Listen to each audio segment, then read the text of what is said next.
ఆ రాజకీయ శక్తుల పేర్లు రాహుల్ గాంధీ, రేవంత్ రెడ్డి. అక్టోబర్ నవంబర్లో ఇప్పుడు రేవంత్ రెడ్డి మాట్లాడుతున్నాడు, బక్కా జడ్సన్ గారు దీక్ష చేస్తే ఏ ఉద్యోగ కోసం ఆయన దీక్ష చేస్తున్నాడు అన్నాడు. మరి గాంధీ భవన్లో 2023 సంవత్సరంలో రేవంత్ రెడ్డి గారు కూడా దీక్ష చేసిండు. ఏ ఉద్యోగం కోసం దీక్ష చేసిండు? ఏ పరీక్ష రాస్తున్నాడు రేవంత్ రెడ్డి అని చెప్పి దీక్ష చేసిండు? ఏ పరీక్ష రాస్తున్నాడు అని చెప్పి మరి ఈరోజు రాహుల్ గాంధీ అశోక్ నగర్కి వచ్చిండు. ఇవాళ అశోక్ నగర్లో ఉండే సన్నాసులని మాట్లాడుతున్నాడు. మరి మీ రాహుల్ గాంధీ గారు అశోక్ నగర్కి వచ్చినారు, నువ్వు వచ్చినావు అశోక్ నగర్కి, మీ నాయకులందరూ ఆ కోచింగ్ సెంటర్లో చుట్టే తిరిగినారు, మధు యాష్కి గారు ఇతరులు. ఎవరు సన్నాసులు, ఎవరి గురించి మాట్లాడుతున్నావో ఆలోచించుకొని మాట్లాడితే బాగుంటుంది. ఇది ఇప్పుడు 4.5 ఏళ్ళు ఏ ఎలక్షన్ కూడా లేవు.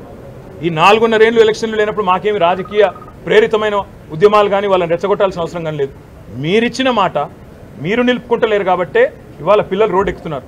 అర్ధరాత్రి నిన్న 4 దాకా పిల్లలు అశోక్ నగర్లో, దిల్సుఖ్ నగర్లో ఆందోళన చేసిన మాట వాస్తవం కాదా?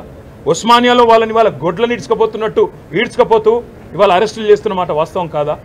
6 నెలల లోపలనే ప్రజాపాలన అంటే ఎమర్జెన్సీని తలపించే విధంగా ఇవాళ పిల్లలు బాధపడుతున్న మాట వాస్తవం కాదా?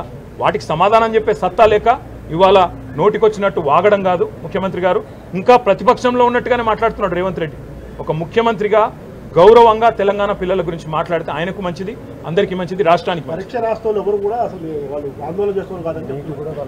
సరే. రేవంత్ రెడ్డి గారి గురించి ఎంత తక్కువ మాడితే అంత మంచిది. మేము అనేది ఏమంటే రేవంత్ రెడ్డికి సత్తా ఉంటే, నీ ప్రభుత్వానికి నిజాయితీ ఉంటే, చిత్తశుద్ధి ఉంటే, నువ్వు అంటావు కదా మాట్లాడితే శ్వేతపత్రం అని ప్రచురించి శ్వేతపత్రం.